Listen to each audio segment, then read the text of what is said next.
Hello, good afternoon, and welcome to Live at the Waterhole, everyone. My name is Amy, and I will be with you for the show today. And we're starting off at the beautiful Stony Point Nature Reserve in Betty's Bay in the Western Cape of South Africa. And we have some African penguins that are resting here on the shoreline.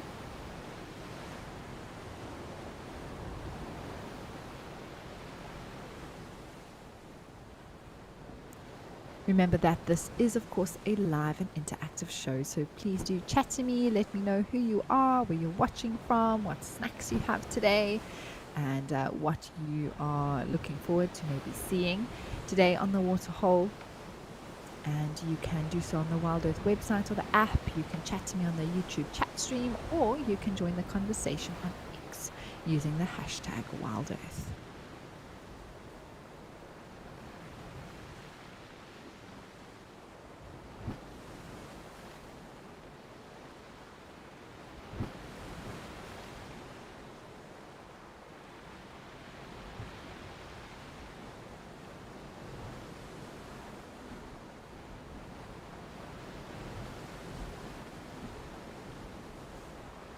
I always love just listening to the sound of the waves because, of course, in the bushveld, we don't get the sound of the ocean unless we have some calming tunes that we can play to help us fall asleep or something like that. But the real deal is right in front of us at the moment, and it's just one of the most magical sounds in nature.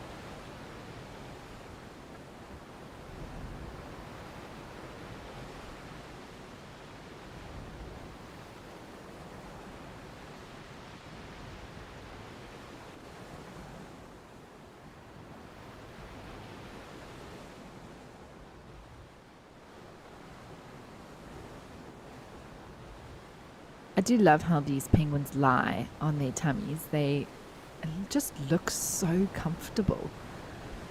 Also, their heads are always up. I don't know how they do that, but that's obviously a resting position for them. Catherine, hello to you. Lovely to hear from you. Thank you for joining me today.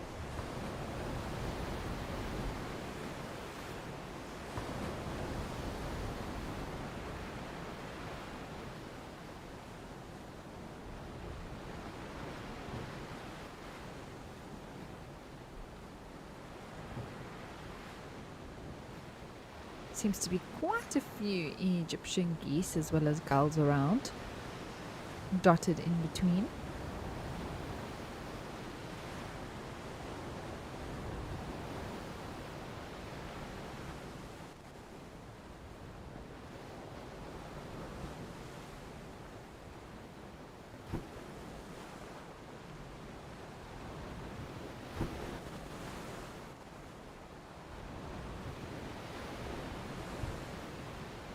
And it does look like there's one or two little ones in between this group of penguins. There was one that hasn't quite got its adult plumage yet, at least one. And it was probably born, they breed between March and May. So if there was one egg that maybe hatched quite later into May, possibly even early June, I'll have to just check on the molting sort of period. But definitely one youngster at least there in a bit of a grayer color. But what a beautiful spot it is, just looking at those mountains there as well in the background. Such a diverse area, mountain and sea right next to each other. And then we've come over to the little dussies that are living here in the rocks, and there's a mom with 3 babies, pups, that are, well, suckling at the moment. I can just see 2, but there could be a 3rd one somewhere. Oh my goodness. It's the first time I've seen dussies playing. Those are also young, but not quite as young as the ones that are still suckling here.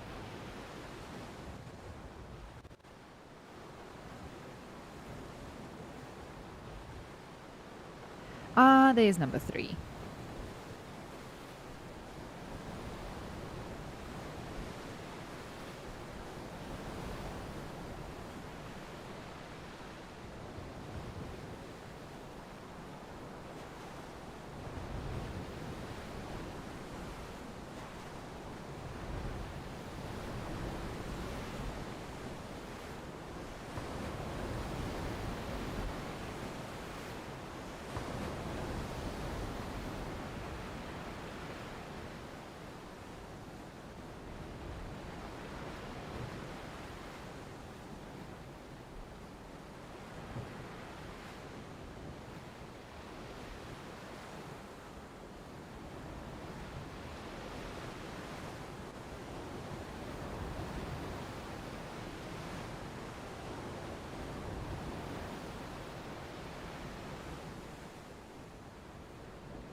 And these baby dassies have been giving us such adorableness over the last few days. I've really been enjoying spending time here with them.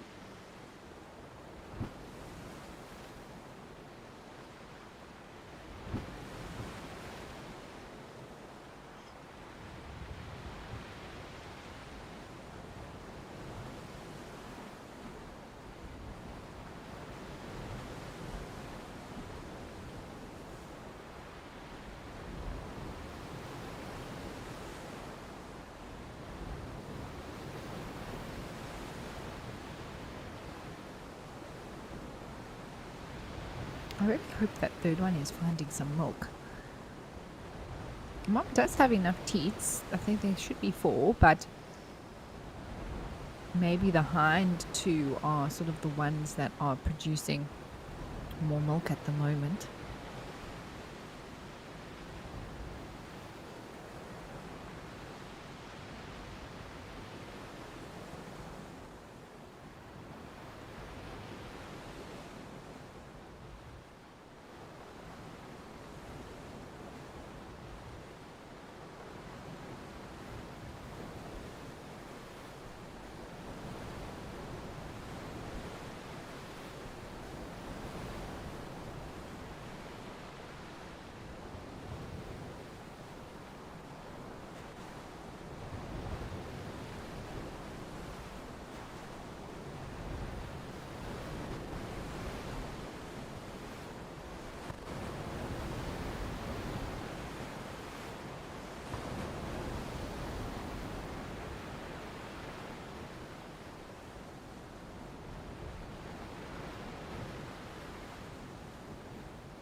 Debbie, so I believe the relation to elephants has to do with the dental structure of dassies and elephants that is similar.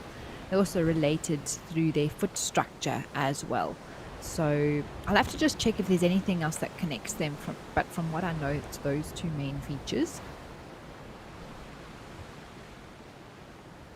Hannah, they are so cute, aren't they? And these 2 youngsters playing on the right are also very funny. I don't think I've seen so much Dassie interaction play like this. Oh, that was quite a fall. It's that classic sibling, like, you know, we were playing, and then he just fell off the rock. Oh, goodness me. And now he's looking like, ooh, are you all right? Sorry, Mom. Oh, there he is there. Oh, he's turned his back. He's looking very sad now. As my mom always said, after laughing comes crying. And it's run away in shame.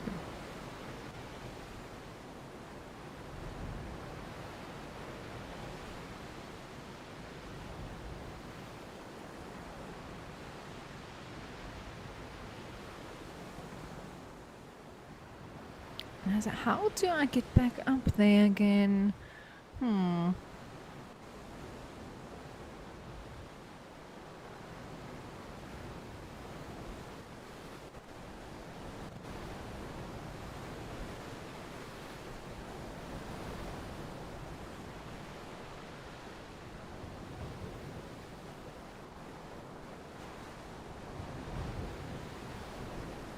Well, this has been a treat to start off the waterhole show. Let's head over to Tau.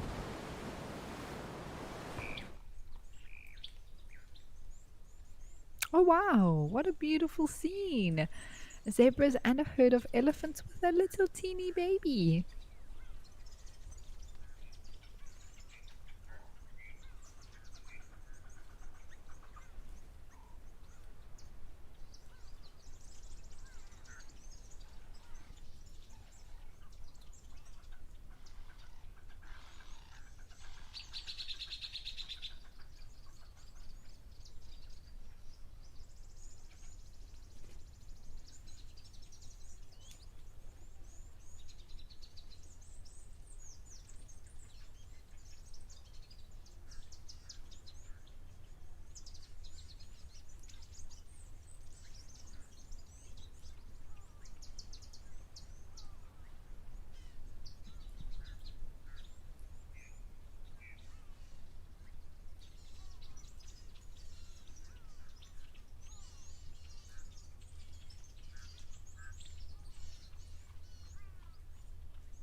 It really is such a small elephant. Oh my word.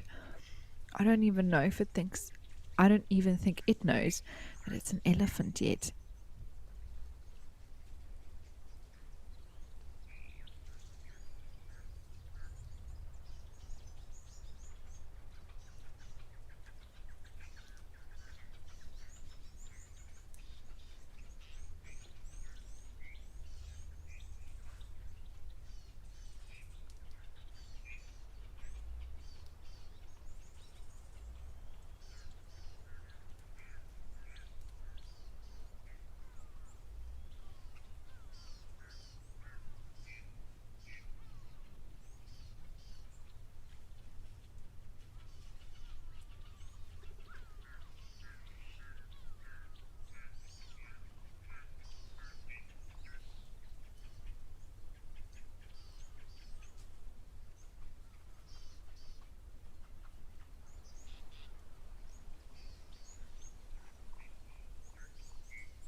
Well, oh, the elephant is still there, everyone. We've scanned around, but I'll just have to come back to this baby Ellie.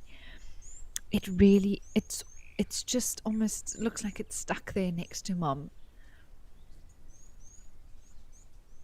Resting, I suppose. They're deciding to have a bit of a break. Oh my word, look at this one. I thought it was standing oddly, but it's having a poop.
It can move its trunk a little bit, but it's also splashed itself with mud. Well, I don't know if it splashed itself, to be honest. I think maybe it did a little bit of a wallow, or it got the extra splashes from mom when she was spraying herself with mud.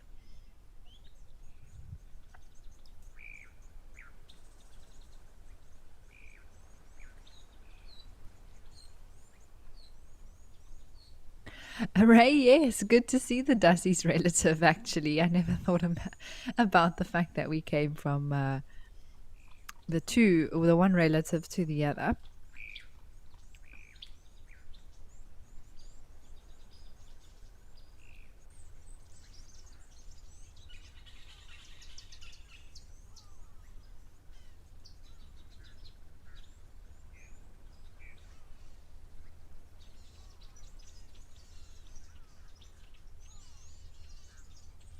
And at this stage, this little one is just so reliant on mom. It really, literally is in and is her shadow, constantly just looking for that little bit of a touch. Make sure that it stays right by mom's side. There we go. Oh, and I love them looking at their little bums as well from the back, the way they walk. It's very cute. Oh, I feel like it might slip as well with this uneven terrain.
Let's head up to Kenya and see what's happening at Old Daniel.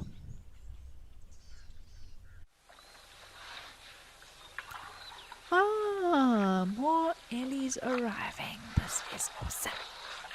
The bulls that come here just seem to be massive in size and have really big tusks. And I always love this camera angle with these big boys. Isn't that just the epitome of Africa?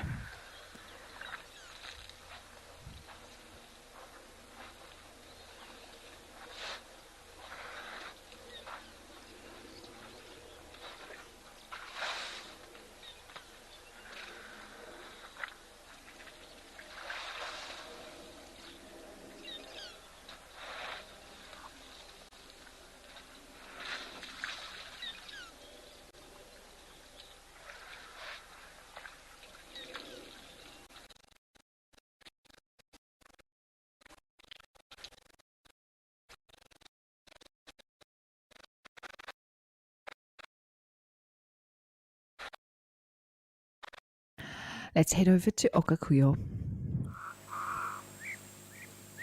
I do apologize, everyone. Unfortunately, that feed is not very stable at the moment. We'll see if we can sort it out. But for now, we've come over to Namibia, where there are some giraffe here to drink, as well as, I'm not actually sure what's on the left. There could be zebra. Ah, yes, does look like zebra.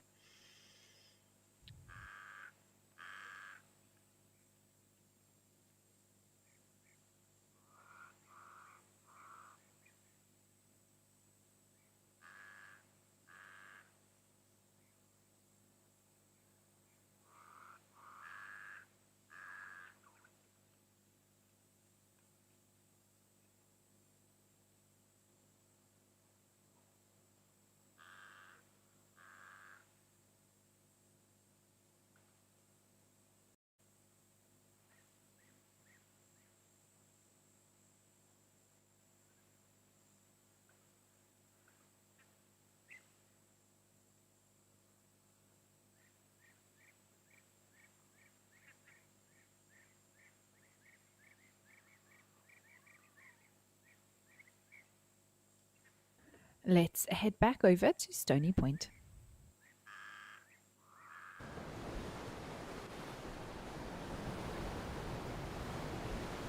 Oh my word. How adorable is this?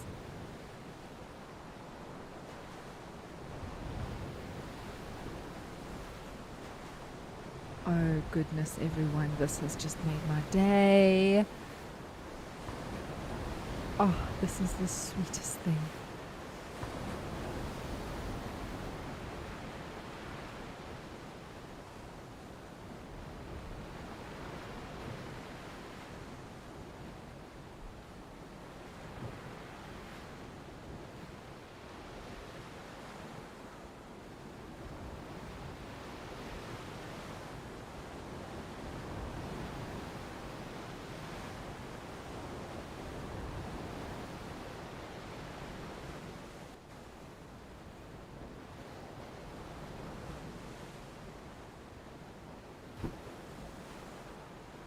Kageti, you say that you have never seen this animal in your life. You've never even heard of it. Well, there we go. We get to share something new with you. The official term is a rock hyrax, but in South Africa we affectionately call them dassies. And this is one mommy with one of her three pups that is currently resting on her back.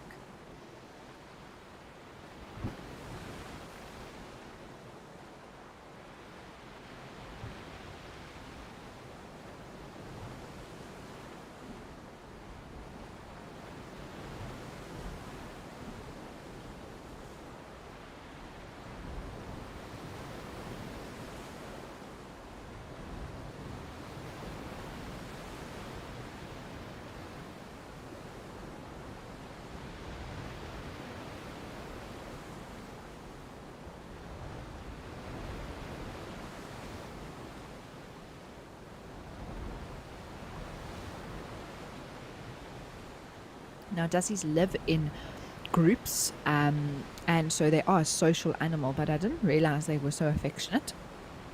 Particularly, I mean, not that I've had much time to observe dassies with their young at such a close proximity, or even be able to see almost into the secret lives of dassies.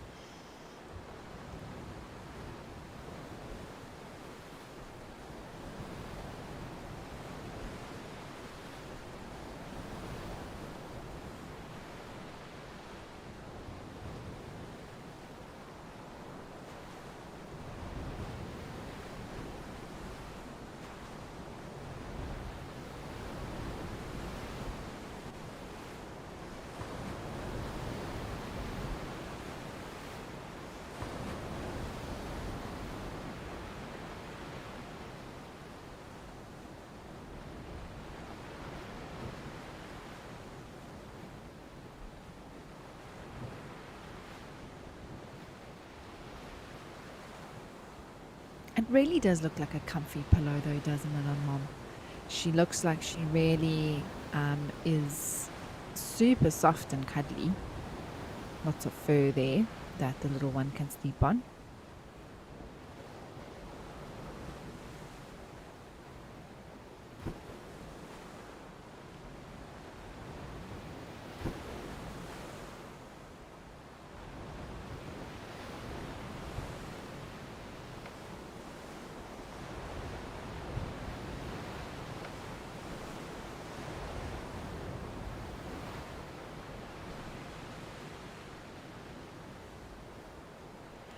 Angela, what a wonderful comment. Thank you so much for sending that through to myself and the Wild Earth team. We love to hear from our viewers and to know that you are enjoying the show and the content that we are putting on our channel wherever you're watching from.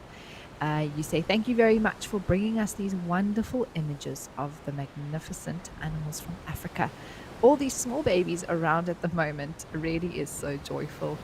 It gives me so much joy. It is worth all the heat and the mosquitoes, I must say, out on drive. And obviously doing the waterhole show, we get to do that from behind a laptop. So, that's a different story.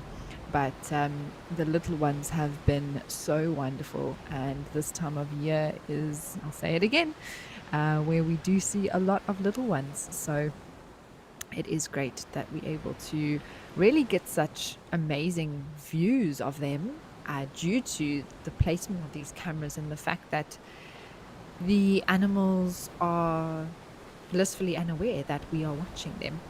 And we get to sort of get really close up with the zoom and things like that, which has just been incredible. And so at the Waterhole show, we spoilt with some incredible views when luck is on our side.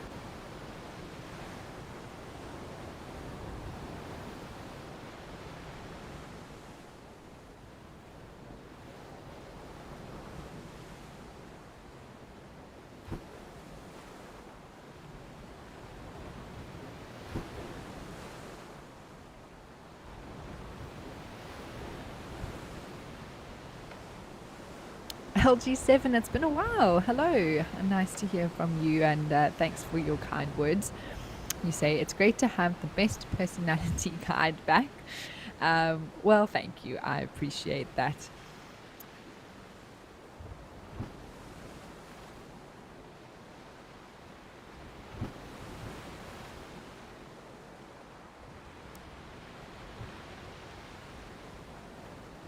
I know, Rosie, it is absolutely adorable. And this is the little one that I saw yesterday, and I said, I think it's the smallest one, and also very dark in color in comparison to the other two. So I think it may be a little bit, not that it's necessarily younger, because they were probably all born at the same time, but is the one that just hasn't grown as quickly as the others, probably being out competed a little bit. Looks healthy though, looks okay. They're the other two. You can see how much lighter they are. I think they're slightly bigger as well. The Dusty on the right's looking more like a mongoose at this point, the way it's stretched out over that rock.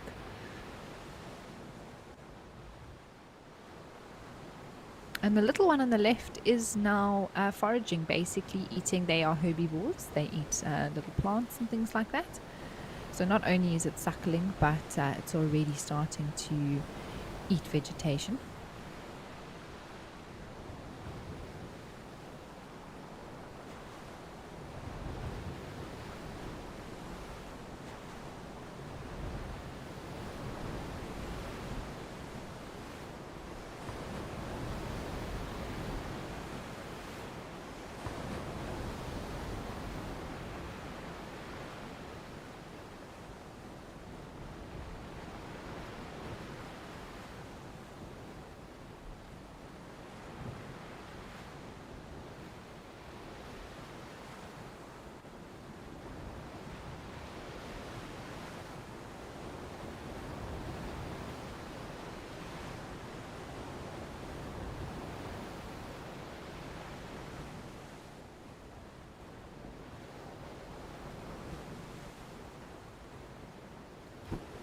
Oh. Did that Dusty hop up there and push the other one off? If it did, that was not very nice. Or maybe that little one just got a fright and wanted to move out the way. Oh, no, it definitely did.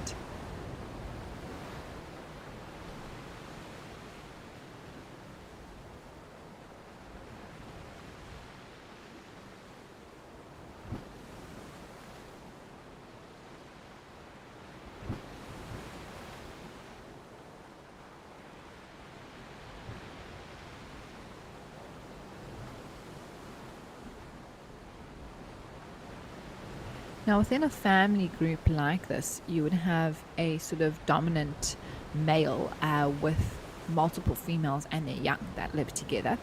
And I think even within that sort of grouping, there's a hierarchy, and of course, the little ones falling at the bottom of that at this time.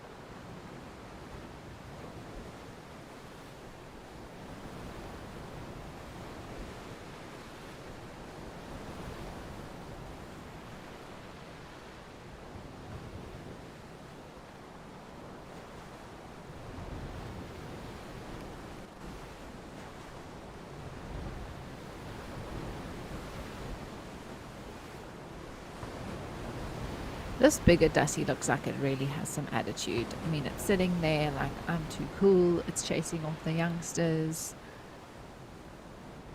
Grooming itself now. Just has that look around its face, you know.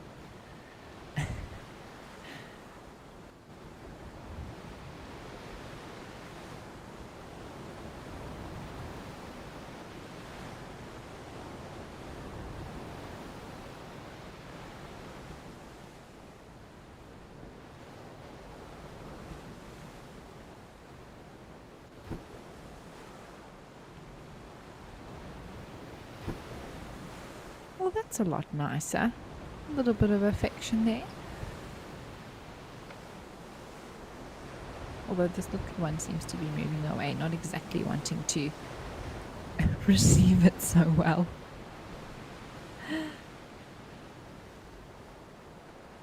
It's interesting, the social dynamics. I'm learning so much here as well, everyone. Wow. I mean, when do you ever get to spend so much time with Dussies observing them?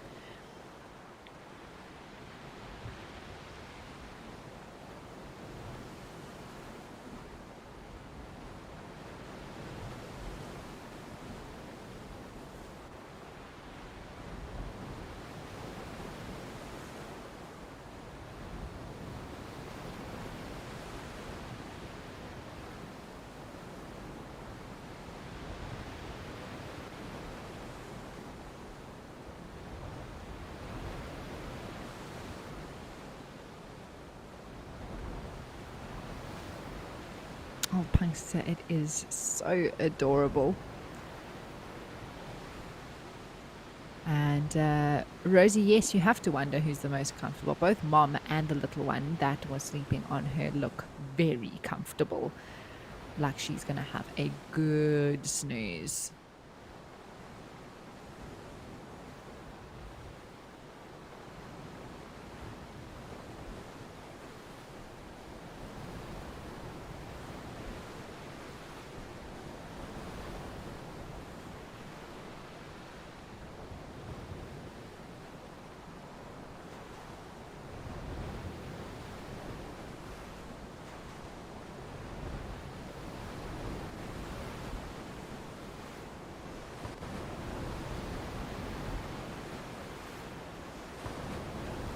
Catherine, you say this is melting your heart. It is so cute. It really is, isn't it? Oh, there's the other one's joined her. Oh, that is just double the cuteness.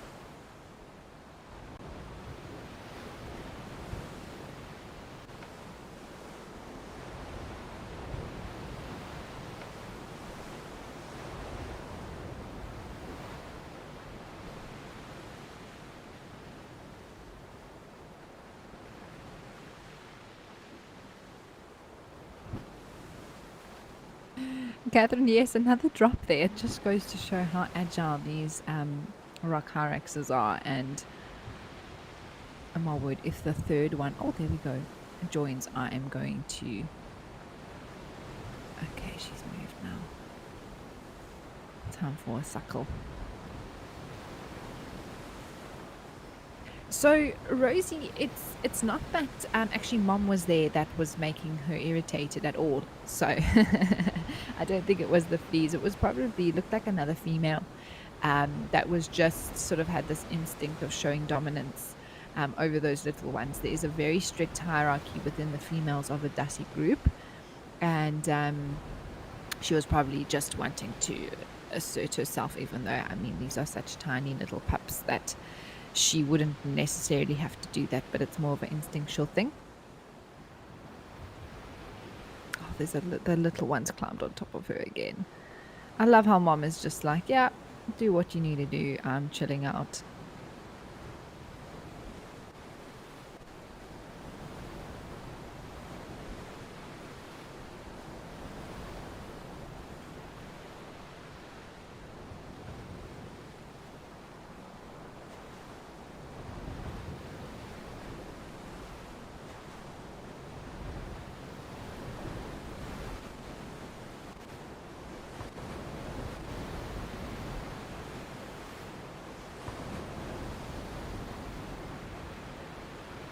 Yeah, I think Mum was getting now a little bit irritated with those little ones. Like, just stop it, you all. Find your spot and sit still. I'm trying to have a nap.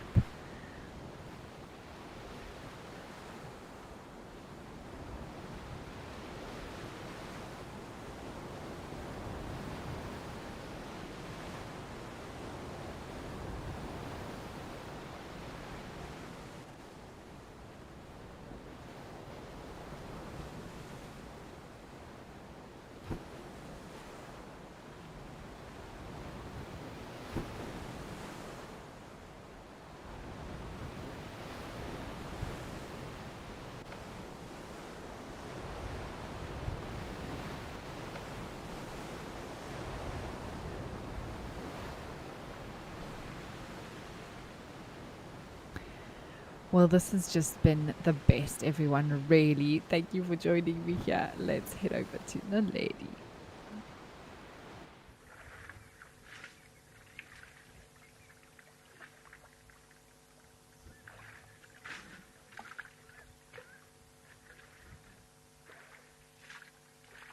And the elephants come to cool down.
This Eddie's doing a marvelous job of getting that mud on itself.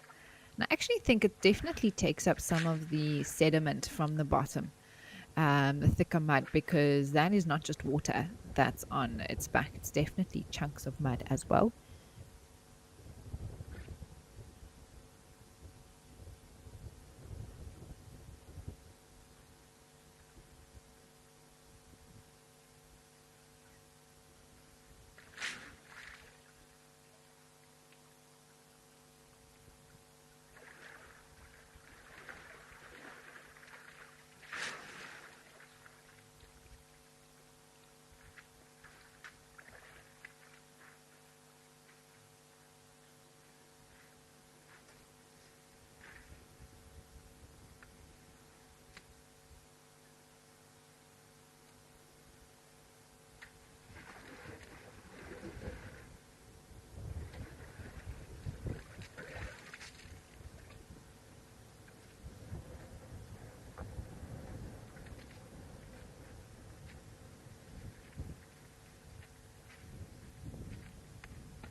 And he's done. Had a little stop at the trough and is moving off.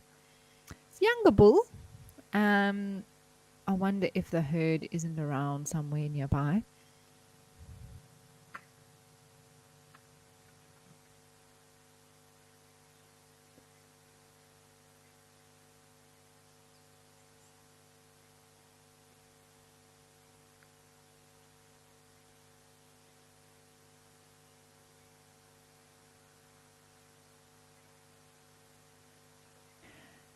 Catherine, you'd like to know the lifespan for an elephant? It's between 60 to 70 years on an average basis. Some areas of Africa, they live to 80 plus.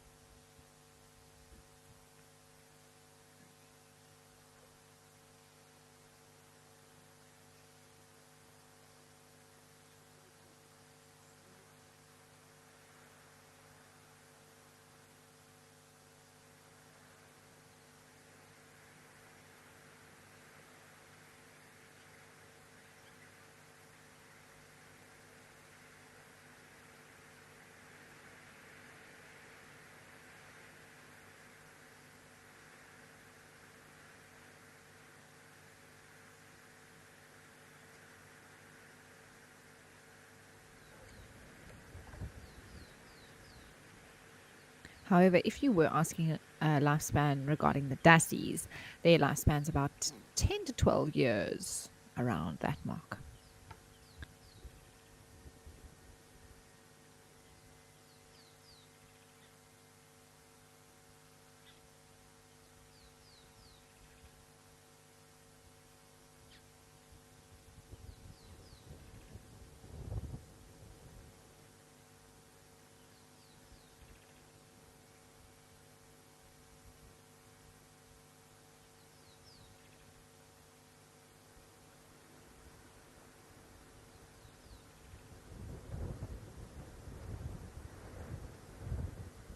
Well, as this Ellie moves off, let's head over to Rosie's pan.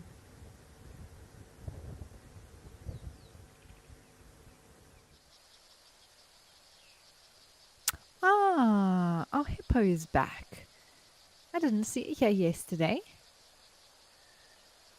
And now there is one back here looking very chilled out.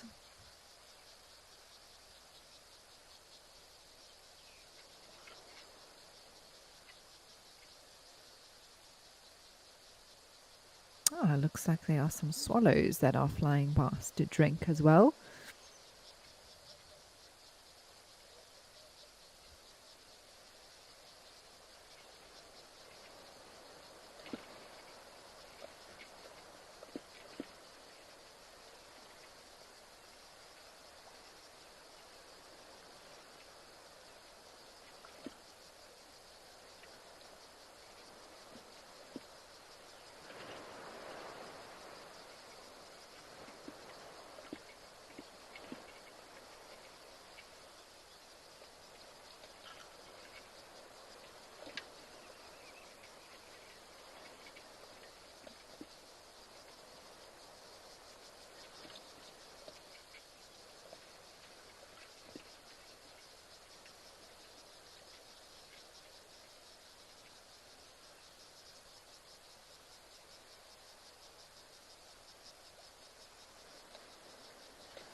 Now, Rosie's is a great spot for a lot of things. I mean, we have seen lions here, we've seen wild dogs here, we have seen plenty of elephants, and of course, lots of birds.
It's interesting to see how the landscape has changed here as well as things have greened up, but the grass hasn't gotten as green here as in other areas, that's for sure. More the trees than anything else.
And you can see on this hippo's back the texture there, quite a lot of scarring, lines, some bigger than others. And that's most likely from other male hippos that have had altercations with this individual. When you see a hippo on its own like this in a small pen, it's usually a young male. There's no real way to tell, as far as I know, from this sort of view. Males do tend to be bigger than females, but without another to compare to, it's a bit tricky to tell.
Some.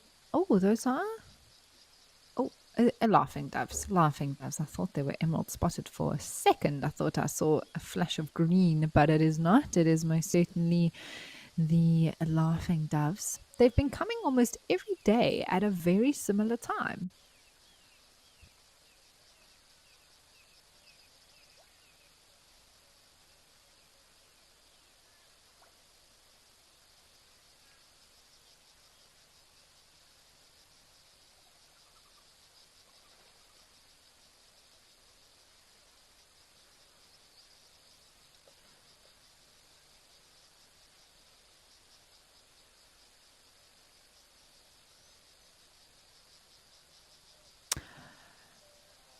Well, a lovely little pop in at Rosie's here. It's always good to see what's happening. Let's head back over to Tao.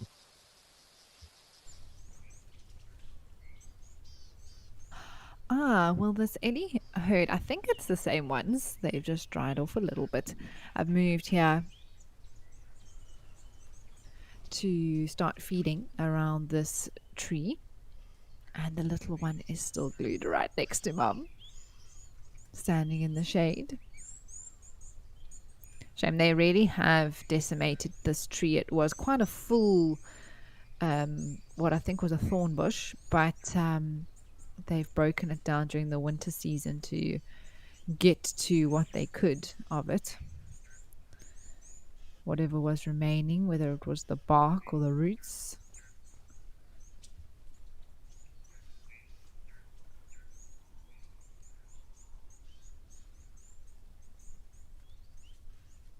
Oh, this little one is very small and cute.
Old Punkster is very cute, isn't it?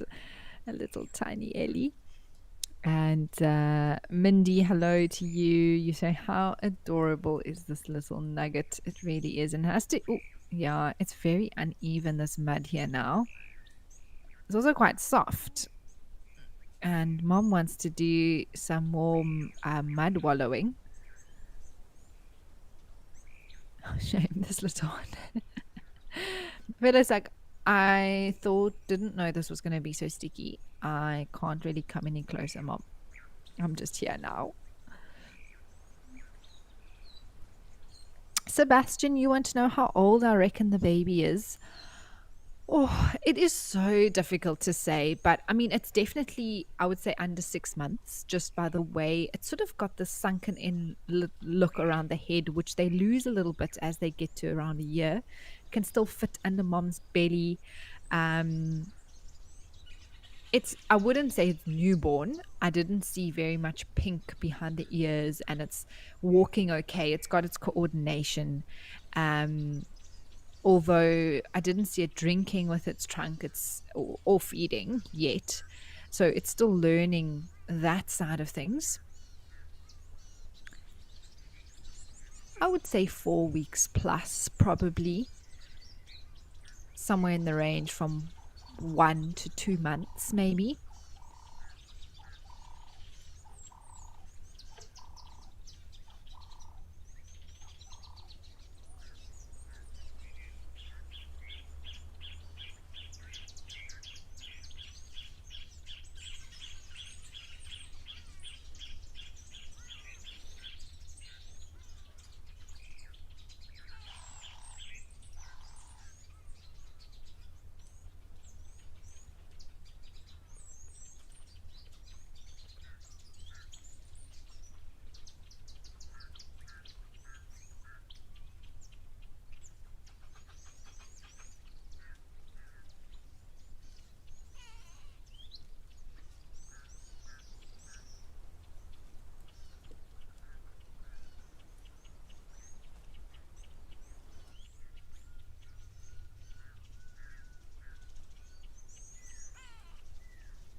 So it's also interesting to note the behavior of this little one with its trunk.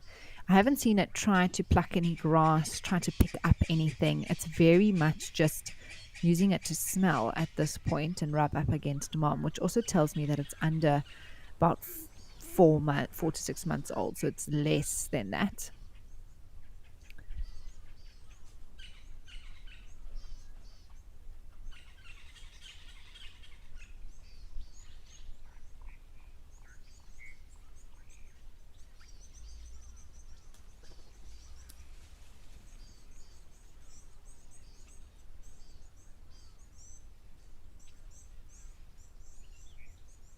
Animal lover, absolutely. It amazes me every time I see a little baby elephant.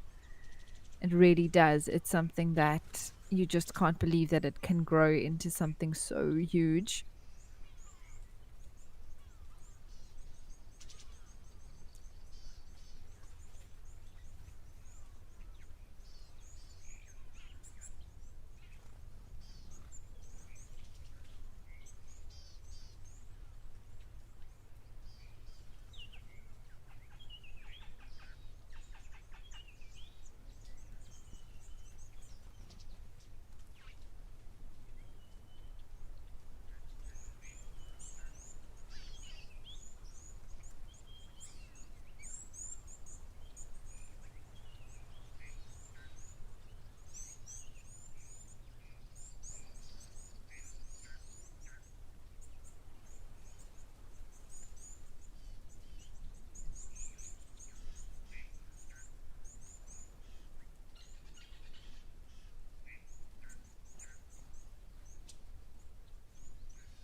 Mindy, yes, that is correct. So there is a herpes virus that young elephants have to worry about in Asia and Africa. Apparently, the one in Africa is usually benign, so it doesn't really affect the little ones, but it can be highly fatal. I don't know too much detail about it, but it's referred to as EEHV, which is a very complicated name, but the HV and one of the E's stands for elephant and herpes virus. So it's it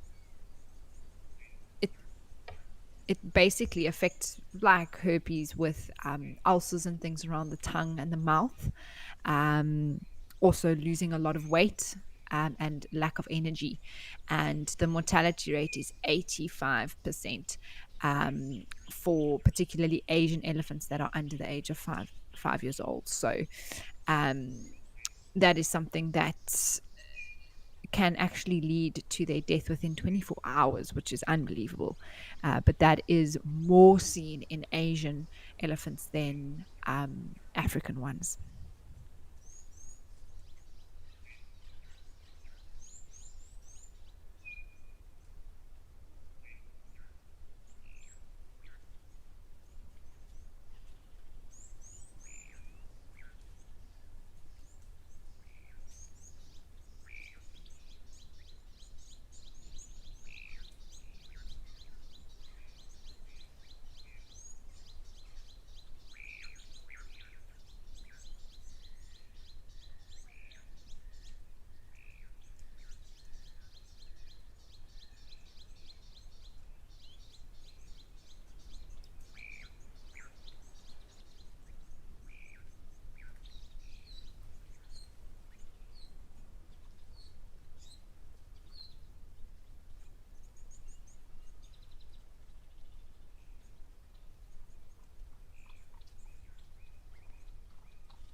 George, you'd like to know why wildebeest and zebra are always seen together. So, just to sort of explain that statement a little bit, it's not that every time you see a wildebeest, you are guaranteed to see a zebra or vice versa.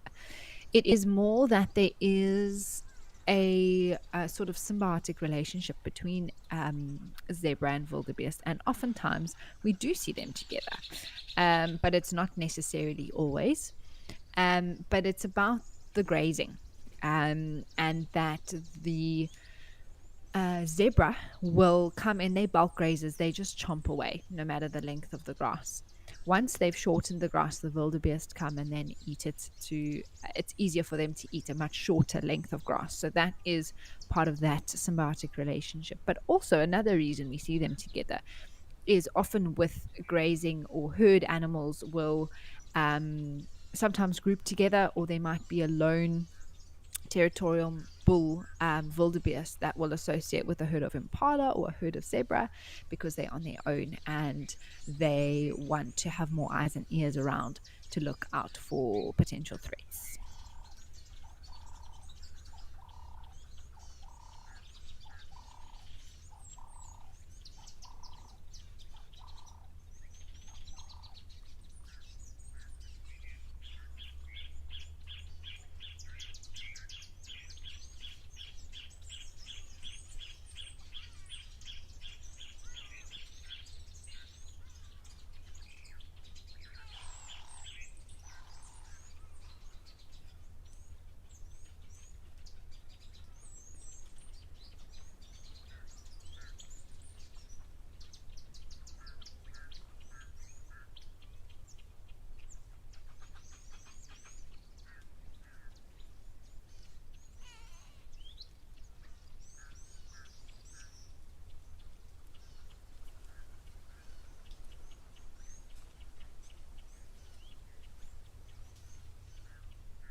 Slowly but surely, these eddies are now moving off.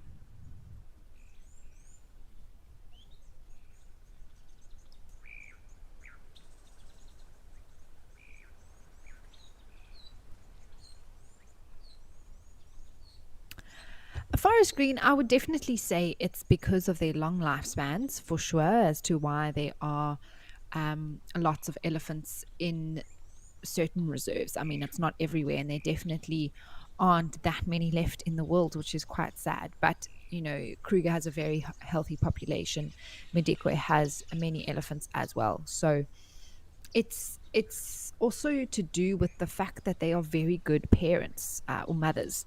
At least the father really doesn't perform any role, but the herd is so good at raising their babies and protecting them. So I think that is why elephants are often very successful in multiplying and increasing their population should the conditions be right for them in terms of resources, and mainly to do with the resource availability.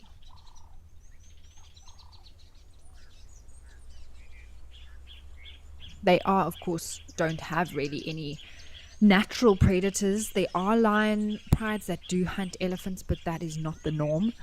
So they really don't have anything that would kill them naturally out here. And so, because of their good breeding as well as their long life, elephants are generally quite a successful species.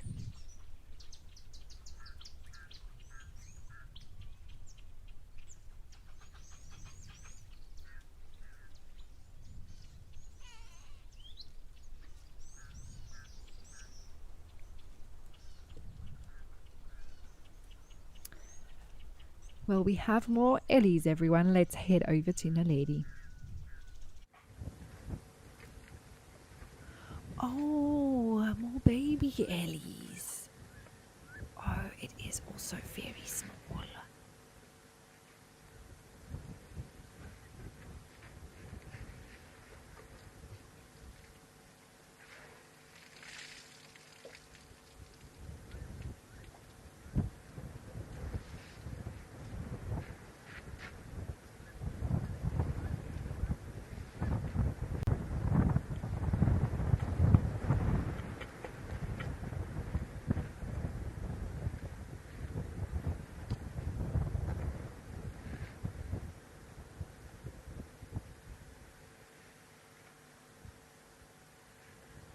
Actually looks a very similar age to the one that we saw at Tau.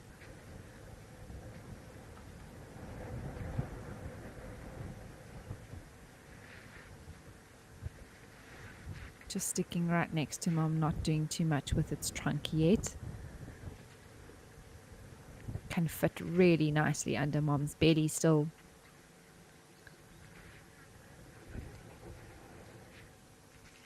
Oh, it is so small. Hi, little one.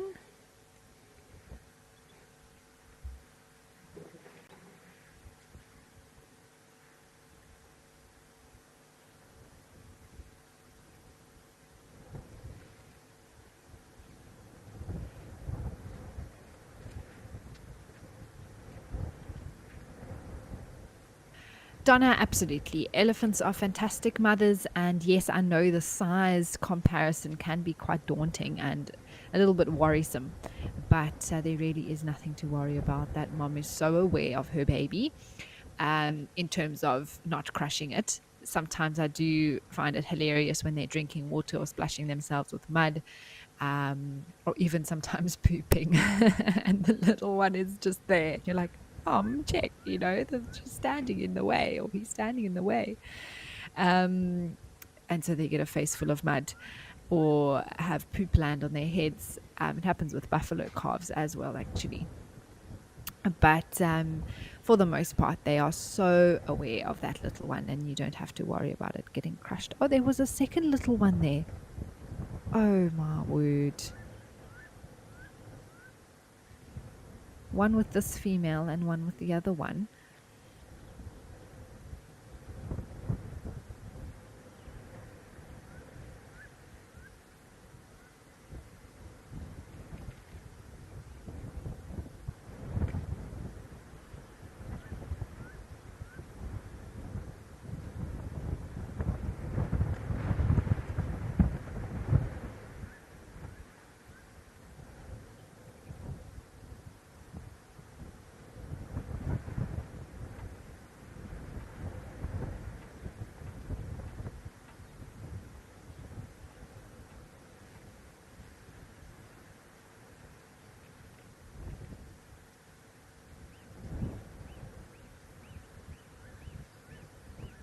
Almost looked like a snake on that tree.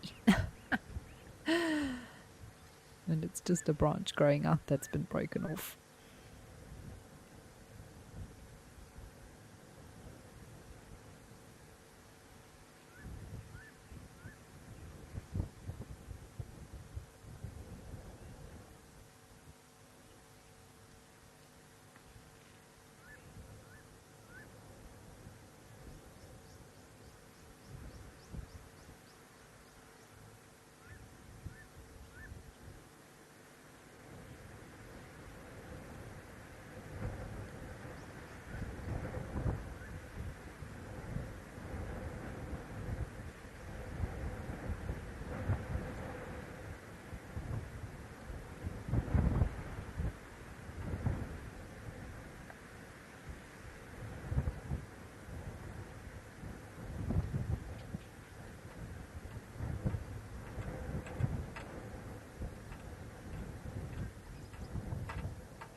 So, Orchid Fairy, it's interesting that you asked this question. Why are these young Ellies and moms not with a larger herd and alone? So, in fact, they're not alone. They are with each other, and they themselves are their own herd.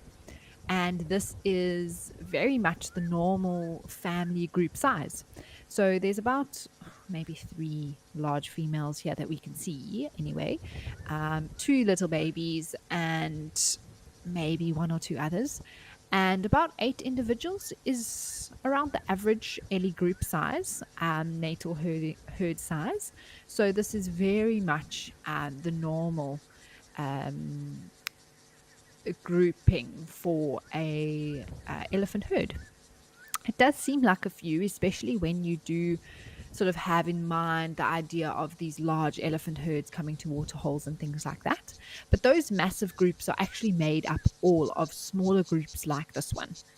And there'll be a matriarch in this group, the oldest female, the most mature, who will lead the group. And her offspring, basically, and their offspring, etc., etc. And so it goes and builds up the herd eventually. So some groups do get quite large, family groups of over 15, maybe more individuals, but usually small little elephant grouping sizes are between, I would say, 8 to 15 individuals.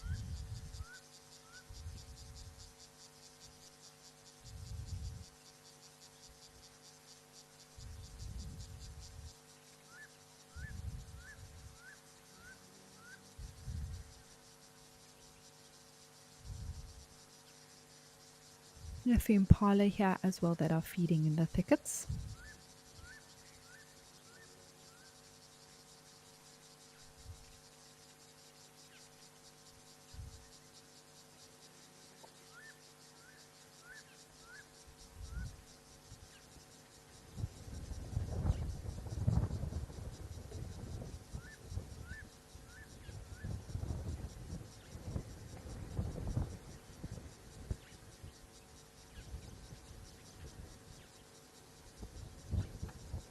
It's always good to scan around as well because there might be more elephants that we haven't seen yet, whether it's at the waterhole or maybe towards the open clearings, more towards the right-hand side.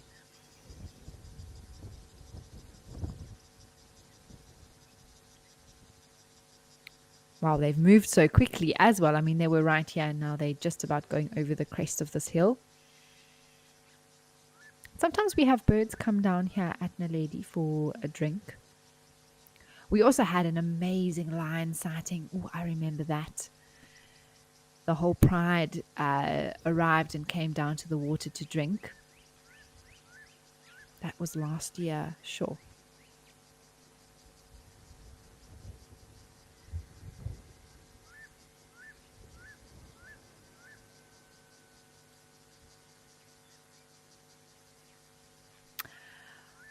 Well, this has just been such Ellie magic today. Let's head up to Onguma in Namibia for some springbuck.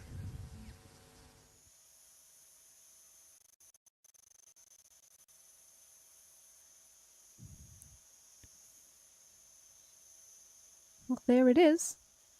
One springbuck. Not sure what its plan is, if it's heading to the water or not. Hopefully it has some friends around.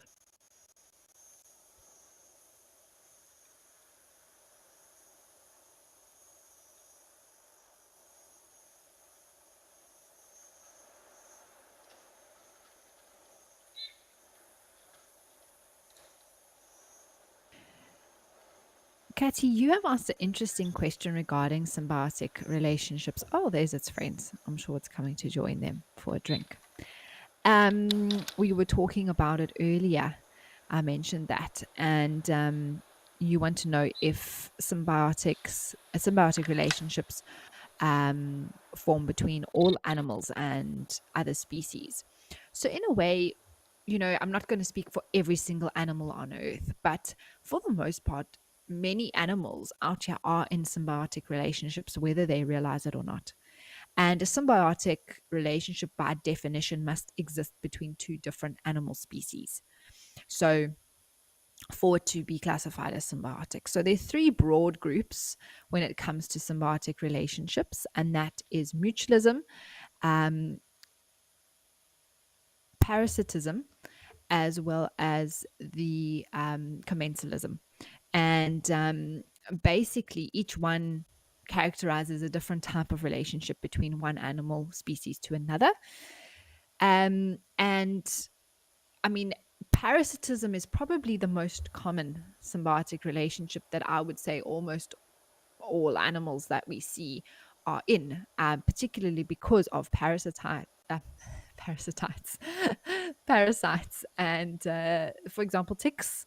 You know, many animals out here get ticks, including us as humans, and that is a parasitic relationship. We are the host, the animal is the host, and or the mammal, for example, and that tick latches on and sucks the blood, and that animal is harmed. It's itchy sometimes. They can give them diseases, so it's a parasitic relationship. The other types of symbiotic relationships included like mutualism, for example. The most sort of classic example would be the oxpecker who cleans the animal and in turn gets food. So that's one of the common mutualistic relationships.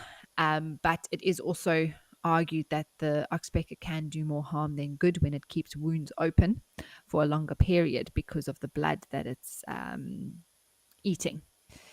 And then commensalism is when one species benefits but the other is not affected whatsoever. And sort of the best example of that in the bush is really something like an elephant or mammal walking through the grass and the birds that follow it. For example, like a fork-tailed drongo we see quite often. And as the animal walks, it disturbs insects and the bird gets a really easy meal. And so the animal itself is not affected. But I'm sorry, not the animal, the mammal. That's because birds are animals as well. But the mammal is not affected, but the bird gets a nice meal and it doesn't affect the mammal negatively or positively. So I hope that answers your question, Catty.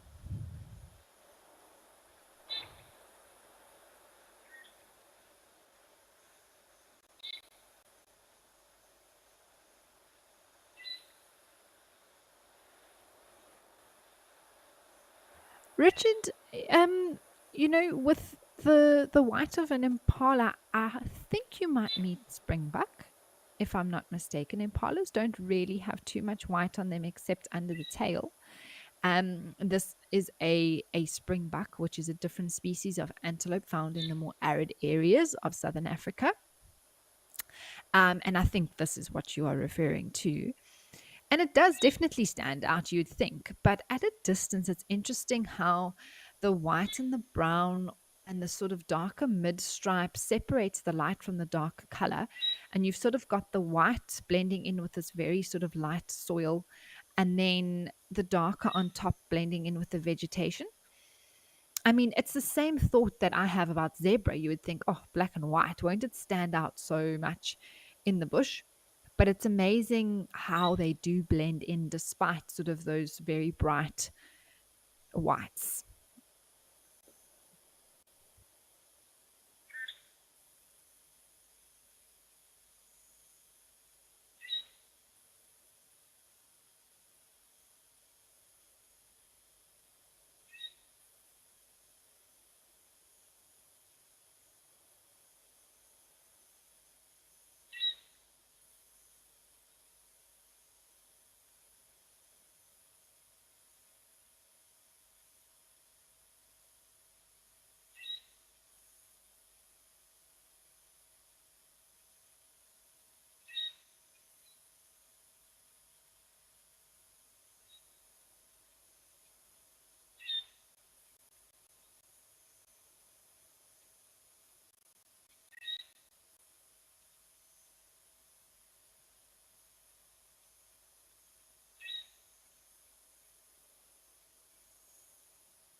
Catherine, you're asking what bird is calling. I can hear that sort of almost like a squeak that's coming. It sounds like a starling, I would say. The very sort of first bit of a call.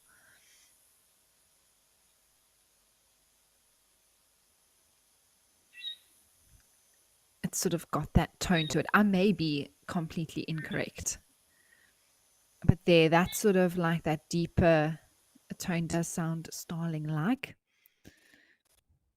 Sort of a off key call.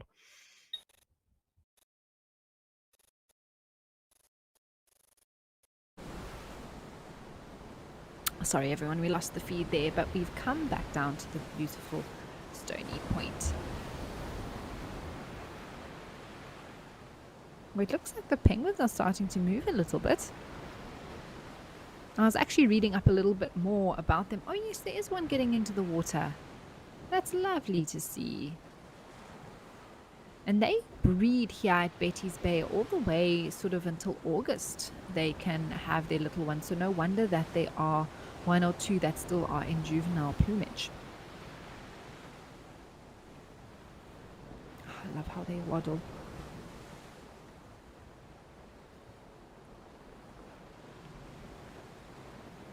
There's a few more that are hopping now into the water. It also seems like the Egyptian geese decided that it's a good time to go for a swim. Everyone's feeling a bit hungry.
Yes, Harry, absolutely. I'm also just sort of enthralled by these penguins in the water. It's so cool to actually see them doing their thing, you know, moving and heading into the water. Very, very cool.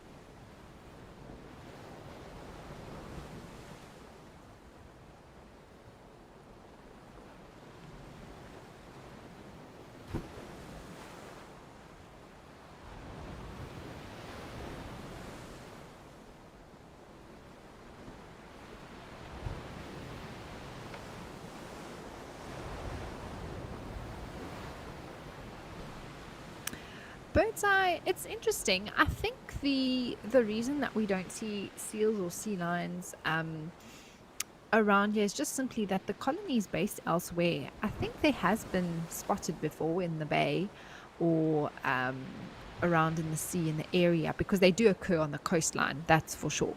But there is sort of a colony that live out somewhere off the coast of Cape Town, and they pretty much based there in a very, very large group.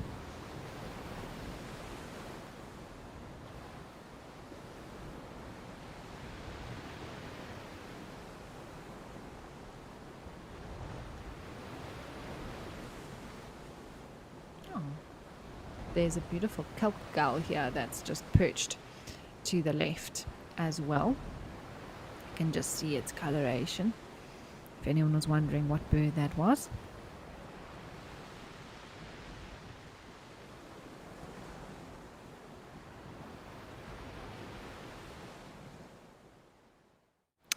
James, you'd like to know if the coating that makes a penguin's bodies waterproof is the reason they cannot fly. So no, I don't think that coating has too much to do with the fact that they can't fly. It's more of the proportion of body to wing, and also that they don't really have the flying feathers needed to be able to take flight.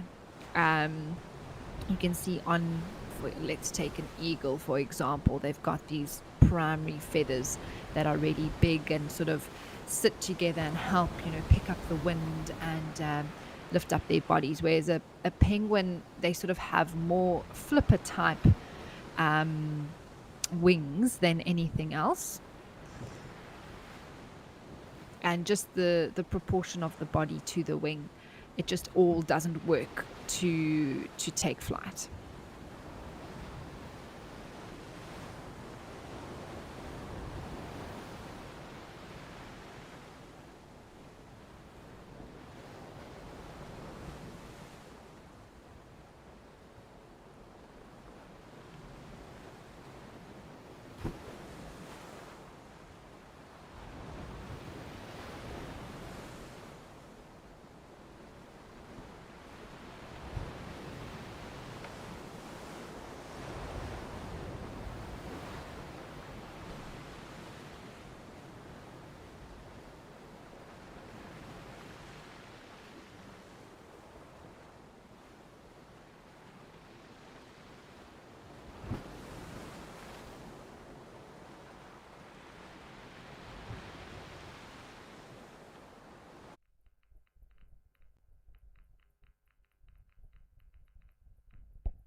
We've had to pop over here to Juma, everyone. But we're doing a bit of scanning, looking around.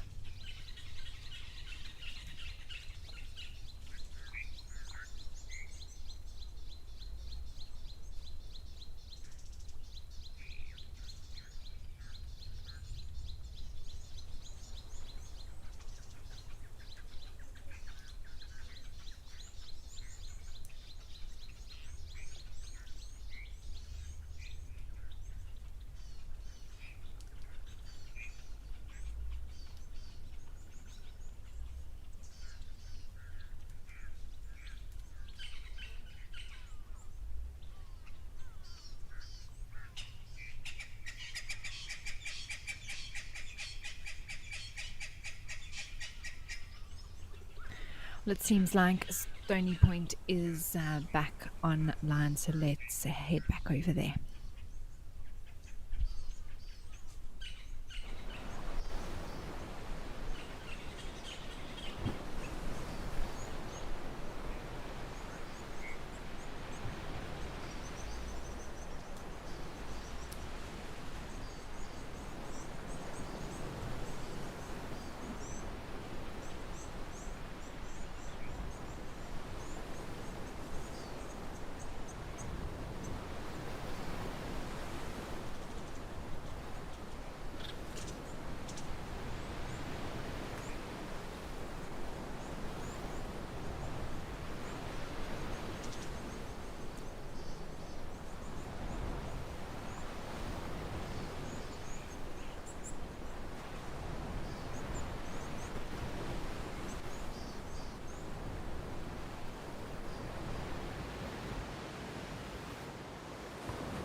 Now some white-breasted cormorants here drying off. They would have been out fishing and diving. Oh, well, at least one white-breasted. The one on the left is definitely not. That could be a Cape cormorant, actually.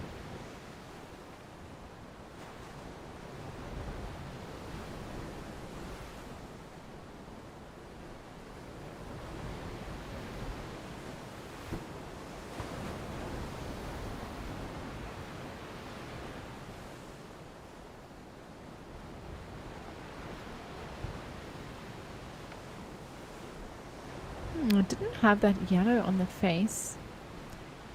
Maybe it's a bank cormorant. That would be interesting. It did look like it, completely dark like that, head to toe.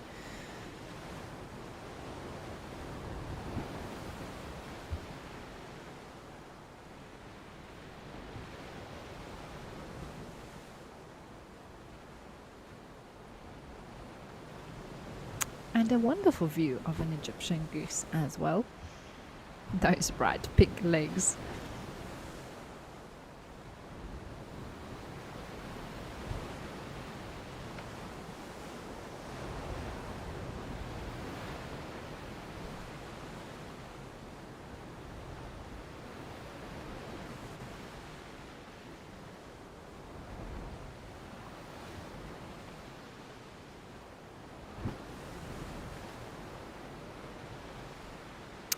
Rosie, it is beautiful, isn't it? It is such a unique spot. I mean, this whole area along the,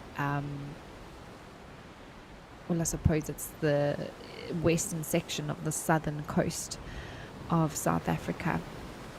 Many of these small seaside towns all next to each other. Betty's Bay is just one of them. And they all sort of sit along this mountain range and have the coast next, well, the sea right there, and it's really a special spot.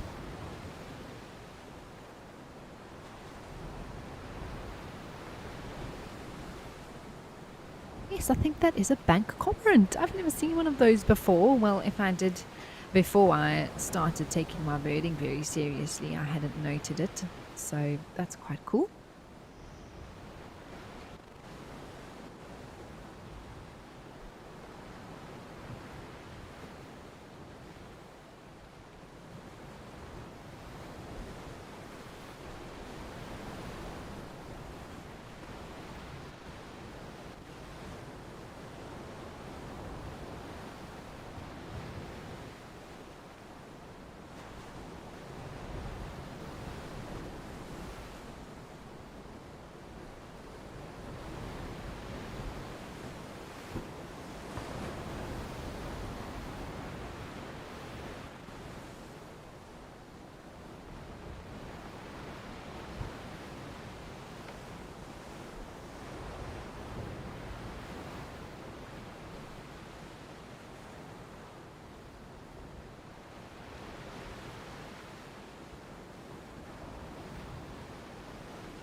Well, we are coming towards the end of the show now, everyone, and just a big thank you to all of you for joining us. We do hope that you have enjoyed the show with us today.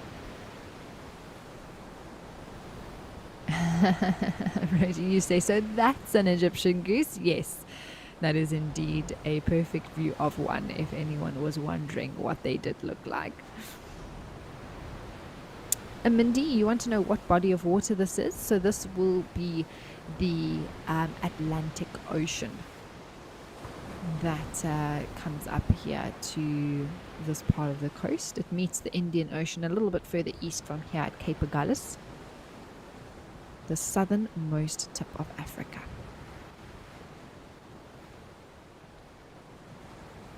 Oh, babies are back suckling. Wow, they are hungry all the time, or thirsty, should I say.